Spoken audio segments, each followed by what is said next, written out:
स्वागत है कर्ण IAS PCS academy के डेली मॉर्निंग प्रैक्टिस सेशन में। मैं कर्ण। आज जो हम लोग देखने वाले हैं वो देखने वाले हैं सेट नंबर 11 और किसके लिए है तो प्राथमिक शिक्षक के लिए। किस पब्लिकेशन का है तो एडुटेरिया का है। जी हाँ, इससे पहले सभी सेट अपलोड किया चुका है विथ PDF। तो क्वेश्चन नंबर 1 कह रहा है करनाल युद्ध किसके बीच लड़ा गया था। ये लड़ा गया था नादिर शाह और Mohammad Shah, option B. Next, Delhi सल्तनत के किस शासक के द्वारा दुधारू पशुओं पर चराई कर लगाया गया था। ये था अलाउद्दीन खिलजी, ऑप्शन डी। 3, आनंद मठ में किस विद्रोह का वर्णन मिलता है। किस विद्रोह को मिलता है तो सन्यासी विद्रोह, ऑप्शन डी। ये कब की घटना है 1770 के पास। 4, सत्यशोधक समाज कौन सा सत्यशोधक समाज की स्थापना कब हुआ था तो हुआ था 1873 में, जो आपको कहाँ दिख रहा होगा ऑप्शन नंबर ई में। कितनी तारीख हुआ था तो 24 सितंबर को। किसने किया तो ज्योतिबा फूले, और ब्राह्मण विरोधी आंदोलन को चलाया। एक उनका पुस्तक भी है गुलामगिरी करके, गुलामगिरी। नेक्स्ट 5, कांग्रेस का इतिहास किसने लिखा था। तो ये लिखा था पट्टाभी सीतारामैया, और ये कांग्रेस के अध्यक्ष पद के चुनाव लड़े थे और सुभाष बाबू से हार गए थे। 6, प्रसिद्ध ज्यूरी एक्ट को किस वर्ष पारित किया गया। तो ये किया गया था 1826 को, ऑप्शन ए। 7 नंबर है राजा रणजीत सिंह को राजा की उपाधि किसने दी थी। किसने दिया था तो जमान शाह ने, ऑप्शन सी नंबर। और राजा राम मोहन राय को किसने दिया था तो अकबर द्वितीय ने। 8, किसने कांग्रेस के प्रचार को निष्फल करने और लोगों को कांग्रेस से दूर रखने के लिए संयुक्त भारतीय राजभक्त सभा की स्थापना किया था। तो किसने किया था ये सर सैयद अहमद खान। ये ब्रिटिशर्स के हिमायती थे और ब्रिटिशर्स के जॉब में भी थे। 9, इनाम कमीशन की स्थापना किसके शासनकाल में किया गया तो लॉर्ड डलहौजी। ये शासन कब तक किया है 1848 से 56 तक। 48 से कब तक 56 तक। 10, कांग्रेस के किस अधिवेशन में पूर्ण स्वराज का लक्ष्य निर्धारित किया गया था तो लाहौर अधिवेशन कब हुआ था 1929 में। अध्यक्ष कौन थे तो जवाहरलाल नेहरू जी। कराची अधिवेशन कब हुआ था 1931 में। अध्यक्ष कौन थे सरदार वल्लभ भाई पटेल जी।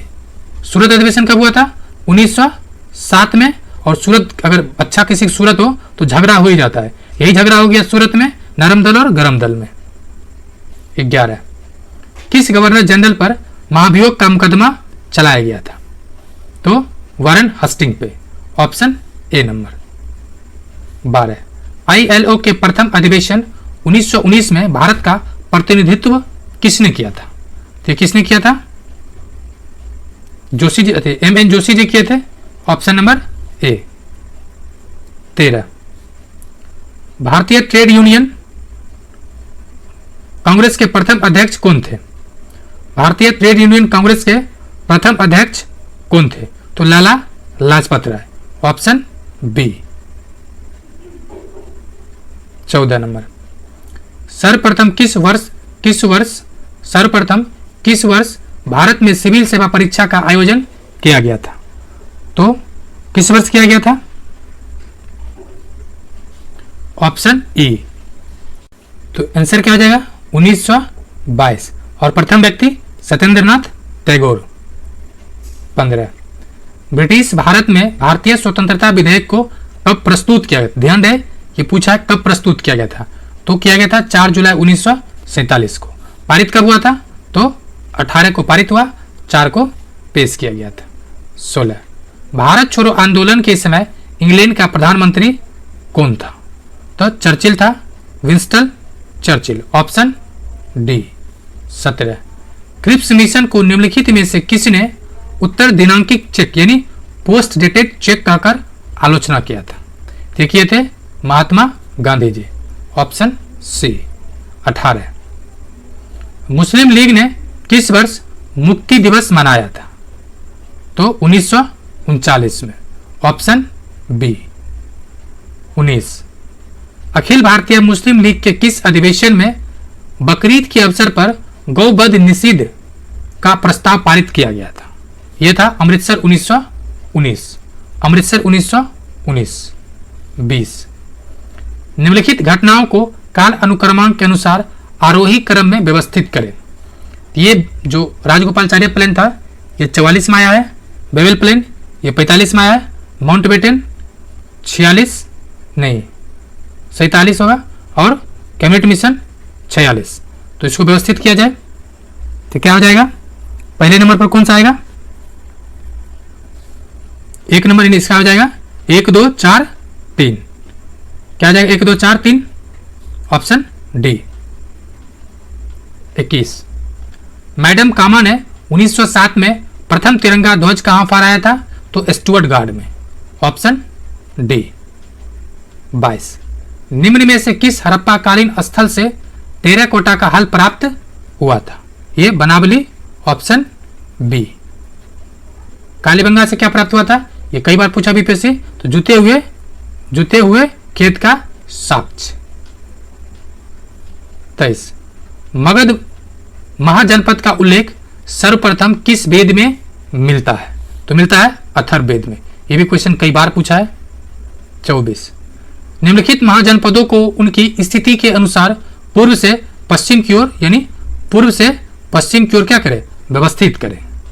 तो क्या हो जाएगा? सबसे पहले देखिए, अगर आप मैप के थ्रू देखना चाहिएगा तो पहले देख लेते। सबसे पहले क्या था? अंक क्षेत्र की बात की जाए तो ये मुंगेर नहीं, भागलपुर वाला है। मगध ये पटना का आसपास के इलाका है। जो उसके बाद क्या है? मत्स्य और कौशल। तो मत्स्य और कौशल हो जाएगा, मत्स्य हो जाएगा 3, कौशल हो जाएगा 3 नंबर, और मत्स्य हो जाएगा 4 नंबर। तो आपको ऑप्शन आ जाएगा D, option number D. 25। Bharat में प्रथम साम्राज्य की स्थापना निम्नलिखित में से किस शासक के द्वारा की गई थी? तो शासक है चंद्रगुप्त मौर्य, ऑप्शन ए। किस वंश? तो मौर्य वंश। 26। सोने के सिक्के जारी करने वाला प्रथम गुप्त राजा कौन था?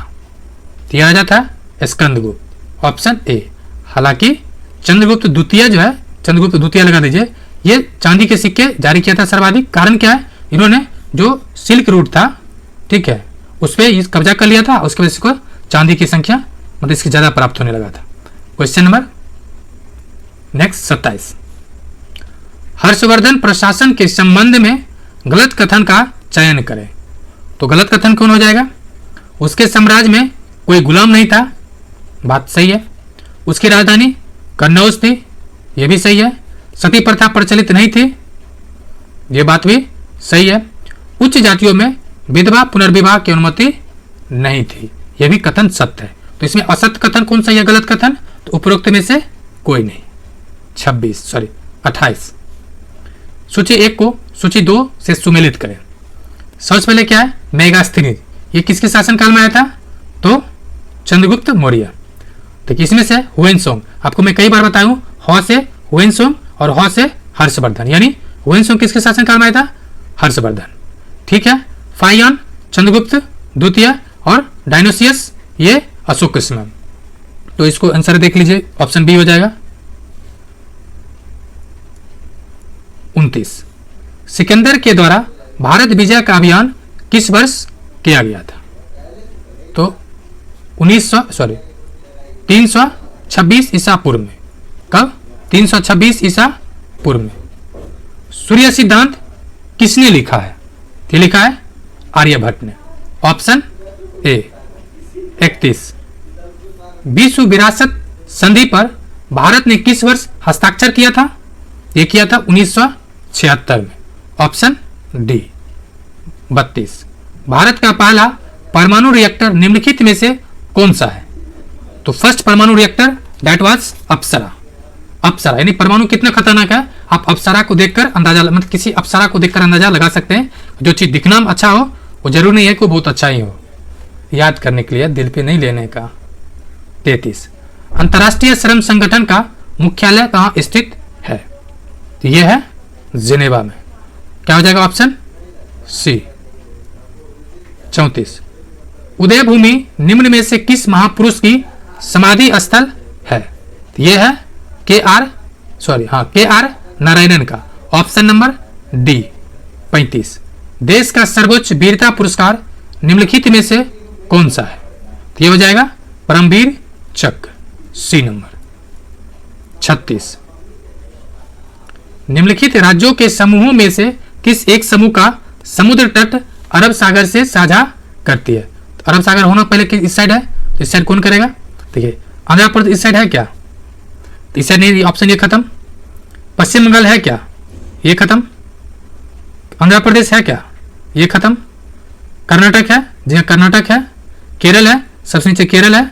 गुजरात है, गुजरात है।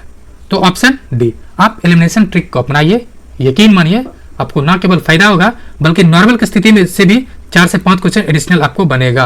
अब तो चूंकि नेगेटिव भी नहीं है तो आपको दिल खोल के अटेम्प्ट ले। Next question number 37। केचुआओं को किसानों का मित्र माना जाना, इसके लिए निम्नलिखित में से सही कारणों को चुनिए।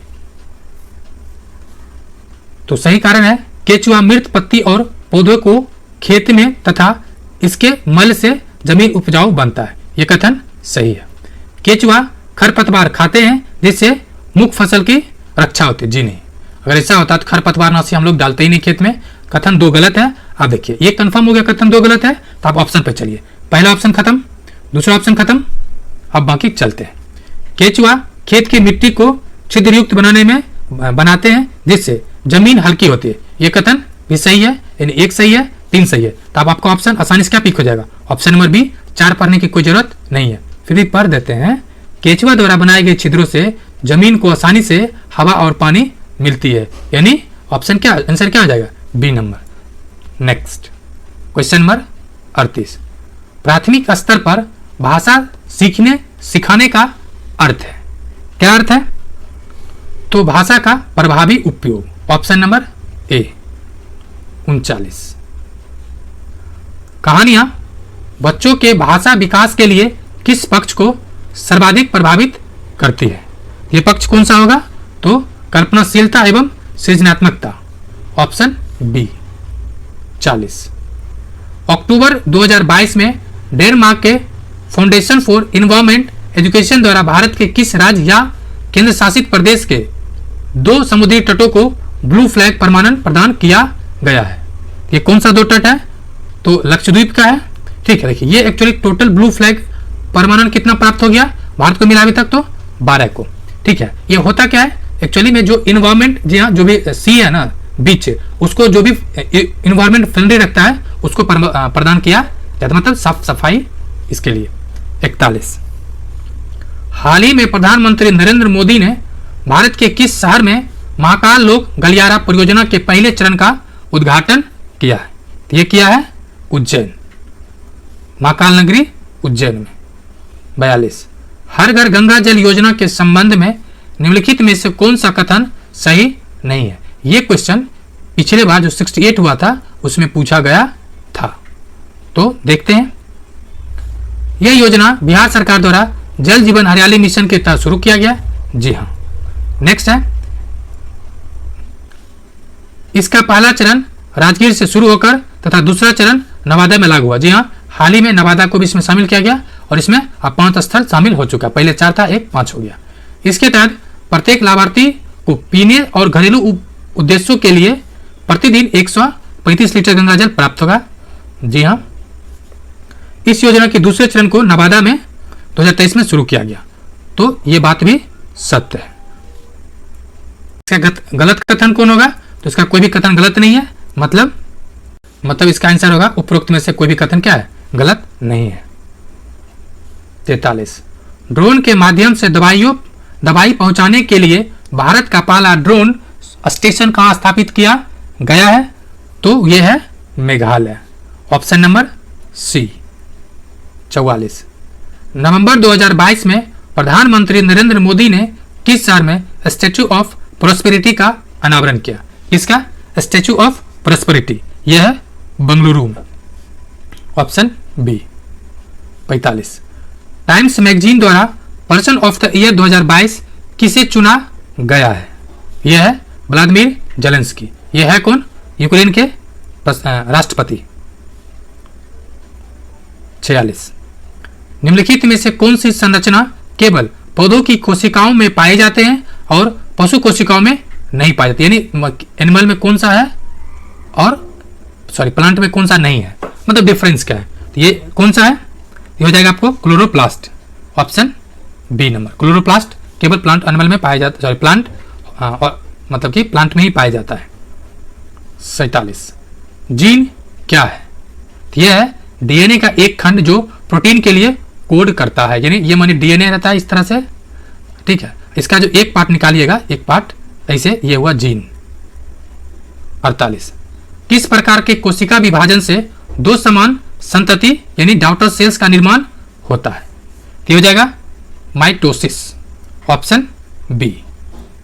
49 किस वैज्ञानिक ने उपार्जित लक्षणों का वंशगति सिद्धांत यानी इनहेरिटेंस ऑफ एक्वायर्ड कैरेक्टरिस्टिक्स, क्या है? इनहेरिटेंस ऑफ एक्वायर्ड कैरेक्टरिस्टिक्स का विचार प्रतिपादित किया था? यह किया था जीन बेपिस्टा लेमार्क ने, Jean Baptiste Lamarck, option C. Question number 50 कर्बाहट के लिए मानव जीव का संवेदनशील क्षेत्र है, तो ये हो जाता है पीछे का भाग, ठीक है। कौन सा भाग है? पीछे का। और आगे वाला टिप क्या है?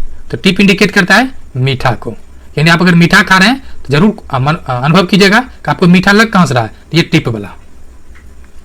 51 एक स्वस्थ वयस्क मनुष्य में रक्त का कुल मात्रा होता है लगभग 5 से 6 लीटर के बीच, महिलाओं को थोड़ा कम होता है। 52 महिला सेक्स हार्मोन है, कौन सा है? एस्ट्रोजन। कौन सा है?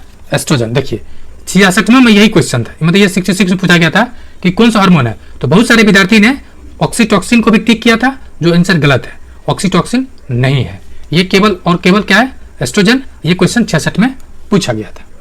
53 टाइफाइड तथा कोलेरा विशिष्ट उदाहरण है, किसका उदाहरण है? तो जल जनित रोगों का, यानी जल जन रोगों का। 54 प्रोकैरियोटिक कोशिकाओं की साइटोप्लाज्मिक झिल्ली किससे बना होता है? प्रोकैरियोटिक तो किससे बना होता है? ऑप्शन ए फॉस्फोलिपिड से। क्या होता है? फॉस्फोलिपिड्स। 55 एसआई प्रणाली में फंडामेंटल यूनिट्स और व्युत्पन्न ड्राइव यूनिट्स के बीच का अंतर क्या है? अंतर है जो मूल इकाइयां की माप मूलभूत इकाइयां है, ठीक है, जबकि व्युत्पन्न यानी ड्राइव यूनिट की इकाइयां मूलभूत इकाइयों का संयोजन है। जी हाँ, ऑप्शन ए हो जाएगा। और टोटल यूनिट कितना है? तो 9 है, 7 मूल और 2 ड्राइव यूनिट्स। 56 विद्युत चुंबकीय तरंगों का वेग होता है, कितना होता है? 3 × 10⁸ मीटर पर सेकेंड। 57 निम्नलिखित में से कौन सा नियम बताता है कि एक वस्तु स्थिर अवस्था में है, मतलब में ही रहेगी, और गतिमान वस्तु एक स्थिर वेग के साथ गति में ही जारी रहेगी जब तक कि असंतुलित बल द्वारा कार्य नहीं किया जाता है? ये कौन सा गति कहता है? तो फर्स्ट लॉ ऑफ न्यूटन। मतलब ये क्या कहना चाह रहा है? मतलब ये कहना चाह रहा है जो मोशन है ना, नहीं सॉरी, ये जो गति है ये सापेक्ष है या किसी से तुलना कर बताता है। कोई वस्तु गतिमान है तो गतिमान रहेगा, वही चीज कोई स्थिर है तो स्थिर है। ये इसका नेचर, ये प्रॉपर्टीज है, यही न्यूटन का फर्स्ट लॉ नियम कहता है। आप इसका उदाहरण देख सकते हैं, आपके मान लेते हैं कहीं झोल पड़ा हुआ है, उसको गिराइए तो वो धरती पे जाकर रुकेगा, या कोई भी आपके हाथ में मान लीजिए पेन है तो टेबल पे गिराइए तो वापस पेन जाके रुक जाएगा। मतलब क्यों? क्योंकि उसका प्रॉपर्टीज है, जो जिस स्टेज में है वो एज इट इज मेंटेन करना चाहता है, दैट्स वाई। 58 घर्षण के संबंध में निम्नलिखित में से कौन सा कथन सत्य है? तो घर्षण सदैव वस्तु की गति का विरोध करता है। जी हाँ, ऑप्शन ये नंबर क्या है? सत्य है। नेक्स्ट 59 किसी बंद पात्र में गैस है, जो गैस में तापमान यानी टेम्परेचर और दबाव के बीच का संबंध क्या होगा? ये हो जाएगा जैसे जैसे तापमान बढ़ेगा दबाव बढ़ेगा। और आपको कमेंट करके बताना है कि किसका थ्योरी है, बॉयल्स है, रॉल्स है, या फिर एवोगैड्रो है, या फिर आइडियल है। 60 विजुअल लाइट के किस रंग की तरंग दैर्घ्य सबसे कम होता है? तो बैगनी का, ऑप्शन डी। 61 किसी वस्तु का आकार उसके द्वारा उत्पन्न ध्वनि यानी साउंड को कैसे प्रभावित करता है? तो करता है किसी वस्तु का आकार उसके द्वारा उत्पन्न ध्वनि की आवृत्ति और आयाम को प्रभावित कर सकता है। Option number B. 62, जब विद्युत ऊर्जा को ऊष्मा ऊर्जा में परिवर्तित किया जाता है तो थर्मोडायनेमिक्स यानी ऊष्मा गतिकी का कौन सा नियम लागू होता है? ये लागू होता है फर्स्ट लॉ ऑफ थर्मोडायनेमिक्स। और मैंने फिजिक्स का एक मैराथन क्लास लिया है जिसमें से 300 प्लस फिजिक्स का एमसीक्यू कराया गया। अगर आपने नहीं देखा तो आप जाके देख सकते हैं। एक और रिक्वेस्ट है कि आपको अगर इसका पीडीएफ चाहिए तो आप ज्वाइन करें हमारा यूट्यूब चैनल, कौन सा, KARN कर्ण IAS PCS, साथ में लिखे एकेडमी, एक साथ लिखे, आपको मिल जाएगा टेलीग्राम पे। 63, आयोडीन कृत लवण में रहता है, क्या रहता है? तो potassium iodide. Option D number. 64, निम्नलिखित में से कौन सा कण उदासीन प्रकृति का होता है? तो कौन सा होता है? न्यूट्रॉन। एक बस न्यूट्रॉन ही हो जाएगा। क्या हो जाएगा? ऑप्शन मतलब सी नंबर, ऑप्शन सी। 65, सबसे अधिक क्रियाशील धातु कौन सी है? ये हो जाएगा पोटेशियम। Option D. 66, इलेक्ट्रॉन का निम्नलिखित में से कौन सा रूप एंटी पार्टिकल्स होता है? इलेक्ट्रॉन का, ये हो जाएगा पॉजिट्रॉन। ये क्वेश्चन पूछा गया है, पॉजिट्रॉन का एंटी पार्टिकल्स होता है, तो ऑप्शन ए हो जाएगा, मतलब इलेक्ट्रॉन तो दूसरा positron. Next question number 67, radio active तत्व से बाहर निकलने वाले बीटा किरणें की प्रकृति होती है बी, अल्फा, बीटा और गामा। ठीक है, तो ये हो जाएगा पॉजिटिव, ये हो जाएगा नेगेटिव। ठीक है, तो क्या हो जाएगा? ऑप्शन मतलब अकॉर्डिंग टू क्वेश्चन कि केंद्रक द्वारा उत्सर्जित आवेशित कण होगा। क्या हो जाएगा? सी नंबर। 68, निम्नलिखित में से कौन कैल्शियम धातु का अयस्क है? यह है फ्लोरोस्पर। फ्लोरोस्पर है। Option B. 69, सिरके में कौन सा अम्ल मौजूद होता है? तो एसिटिक अम्ल। Option C. 70, वायु में किस गैस की मात्रा सबसे अधिक होती है? तो ये तो मुझे लगता है सबसे आसान है, लेकिन आपको याद रखना है आर्गन। ठीक है, 0.93 होता है। ठीक है, उसके बाद CO2 ये होता है 0.03, जो कि ये सब पूछे जाने की संभावना ज्यादा है। आर्गन, सॉरी, नाइट्रोजन और ऑक्सीजन तो कई बार पूछ चुका है। ठीक है ना, आपको आर्गन और कार्बन डाइऑक्साइड को ध्यान से रखना है। 71, निम्नलिखित में से किस अनुच्छेद के अंतर्गत वित्त आयोग के गठन का प्रावधान किया गया है? अनुच्छेद 280 है। और वित्त आयोग क्या है? एक संवैधानिक संस्था है जिसका गठन प्रत्येक 5 वर्ष पे किया जाता है। 72, कह रहा है निम्नलिखित में से संथाली, बोडो, डोंगरी, मैथिली को किस संशोधन के द्वारा 8वीं अनुसूची में शामिल किया गया था? यह संशोधन कौन था? तो 92 संविधान संशोधन, हाँ यही है, मतलब 2003। इसका आंसर क्या हो जाएगा? केवल 2, ऑप्शन बी। और मूल संविधान में कितने भाषा शामिल था? तो मूल में था केवल 14। 73, किस अनुच्छेद के तहत आपातकाल के दौरान राष्ट्रपति के आदेश के द्वारा अनुच्छेद 19 में वर्णित मूल अधिकार या मौलिक अधिकार का स्वतः निलंबन हो जाता है? यह है अनुच्छेद 358। जी हाँ, इसको ध्यान से मार्क कर लें। 358 ही वो आधार है जो यह स्वतः निलंबन हो जाता है। 74, मौलिक अधिकार के उल्लंघन होने पर इसकी सुनवाई करने की शक्ति प्राप्त है। किसे प्राप्त है? तो अनुच्छेद 226 के अनुसार हाईकोर्ट को और अनुच्छेद 32 के अनुसार सुप्रीम कोर्ट को। ठीक है, तो ऑप्शन क्या हो जाएगा? बी। 75, निम्नलिखित में से किसकी नियुक्ति राज्यपाल के द्वारा की जाती है लेकिन उसे हटाने का शक्ति राष्ट्रपति को प्राप्त है? तो ये किसका है? ये हो जाएगा राज्य लोकसेवा आयोग के अध्यक्ष। जी हाँ, आप जिससे भी पीड़ित है या प्रताड़ित है या लाभान्वित हो रहे हैं, यह है ऑप्शन नंबर डी। बाकी आप समझदार हैं। 76, निम्नलिखित में से लोकसभा और राज्यसभा की संयुक्त बैठक बुला सकता है? क्या कह रहा है? बुलाना। तो बुला सकता है महामहिम राष्ट्रपति, लेकिन अध्यक्षता कौन करेगा? अध्यक्षता करेगा स्पीकर लोकसभा के। देखिए क्वेश्चन कितने स्मार्टली ऑप्शन दिया गया। पहले ऑप्शन दे दिया लोकसभा, आप गलती से क्वेश्चन को धीरे से पढ़ें तो आप टिक मार दीजिए ऑप्शन ए, जो गलत होगा। आपको क्वेश्चन को ध्यान से पढ़ना है, क्योंकि नेगेटिव हटा है तो याद रहे सुरक्षा हटा दुर्घटना घटा, तो आपको ध्यान और मानक सुरक्षा मानक का उपाय करने हैं। नेक्स्ट, पंचायती राज व्यवस्था को लाने का मूल उद्देश्य क्या था? तो ग्रास रूट डेमोक्रेसी को बढ़ावा था। तो ये हो जाएगा आपको सत्ता का विकेंद्रीकरण। क्या हो जाएगा? सत्ता का विकेंद्रीकरण। नेक्स्ट 78, 92 में संविधान संशोधन अधिनियम 2003 के द्वारा संविधान की 8वीं अनुसूची में कौन सी भाषा नहीं जोड़ा गया था? हमने ऊपर जैसे देखा था, कौन था? बोडो, डोंगरी, मैथिली, संथाली, यानी BDS। मैथिली घटा दिए 20 से, क्या हो जाएगा? BDS MBDS। ठीक, M जो है वो BDS का रखा है, BDS डिग्री होता है ना, तो ये हो जाएगा बोडो है नहीं इसमें, मैथिली है, संथाली है, डोगरी है, नेपाली नहीं है। ऑप्शन हो जाएगा डी 79। निम्न में से कौन से ऐसे प्रधानमंत्री रहे हैं जो पद ग्रहण करते समय संसद के किसी भी सदन का सदस्य नहीं थे? ये कौन थे? ये थे नरसिम्हन राव साहब, PV नरसिम्हन राव साहब। हालांकि ऐसे कई प्रधानमंत्री थे, जैसे इंदिरा गांधी स्वयं, ठीक है, इंदिरा गांधी जी भी किसी सदन का सदस्य नहीं थे, तो ये भी ध्यान रखना है। 80, मौलिक अधिकार और राज्य के नीति निर्देशक सिद्धांत की विभिन्नता यानी डिफरेंस में कौन सा कथन गलत है? तो गलत कथन खोजा जाए। नीति निर्देशक सिद्धांत परिवर्तनीय नहीं है, जबकि मौलिक अधिकार परिवर्तनीय है। जी हाँ, ये निर्देशक तत्व उल्लंघन की स्थिति में आप हाईकोर्ट सुप्रीम कोर्ट नहीं जा सकते, जबकि मूल अधिकार केस में जा सकते हैं, यानी यह कथन सत्य है।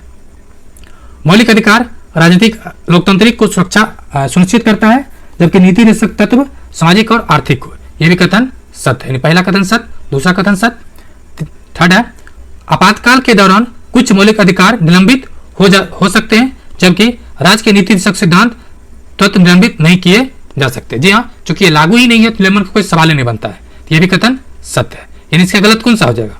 उपरोक्त में से, सॉरी क्या कह रहा है? इसका आंसर हो जाएगा डी नंबर। उपरोक्त में से कोई भी कथन गलत नहीं है। हालांकि बुक में दिया ई नंबर, जो कि क्या है? गलत है। मैं पूरे होश आवाज के साथ कह रहा हूं, इसका आंसर डी नंबर होगा। 81, क्षेत्रीय ग्रामीण बैंक की स्थापना कब किया गया था? देखिए 75 तो सबको याद रहता है, ठीक है, लेकिन डेट पूछ रहा है तो गांधी जयंती के शुभ अवसर पे। ऑप्शन नंबर बी क्या हो जाएगा? गांधी जयंती के अवसर पे। 82, बिहार की कुल आबादी का लगभग 55% पूर्ण गरीबी में जीवित है, क्योंकि इसका क्या कारण है? इसका कारण है बिहार में मौजूदा और संभावित दोनों तरह के प्राकृतिक संसाधन की कमी है। जी हाँ, प्राकृतिक संसाधन बिहार में ना के बराबर है। बिहार में सबसे अधिक प्रजनन दर है, ये भी बात सही है। यानी ये पहला कथन, दूसरा कथन सत्य है। नेक्स्ट देखा जाए, बिहार में बहुत प्रतिकूल कृषि जलवायु स्थितियां नहीं, ये गलत है। बिहार में गुणवत्तापूर्ण बुनियादी ढांचे और व्यापार के अनुकूल माहौल अभाव है, अनुकूल माहौल का अभाव है, ये भी बात गलत है। बुनियादी ढांचा तो बहुत बन रहा है, सड़क रोज तो बन ही रहा है, इसका एक पार्ट गलत एक पार्ट सही है, ये पूरा गलत हो जाएगा। तो क्या हो जाएगा? ऑप्शन केवल 1 और 2 सही है, तो ऑप्शन नंबर ए हो जाएगा। Option number A. 83, Durgapur Bhilai Rourkela इस्पात संयंत्र निम्नलिखित में से किस पंचवर्षीय योजना के तहत स्थापित किया गया था? देखिए प्रथम जो पंचवर्षीय योजना था ना, वो मेनली इस पे किस पे था? तो एग्रीकल्चर पे था। और सेकेंड जो था, जो महानलोबिस जी के द्वारा तैयार किया था मॉडल, ये था दूसरा पंचवर्षीय योजना, और इसी में इंडस्ट्रियल यानी द्वितीय क्षेत्र जो उद्योग को विशेष ध्यान दिया गया था। और क्या था दूसरा पंचवर्षीय योजना?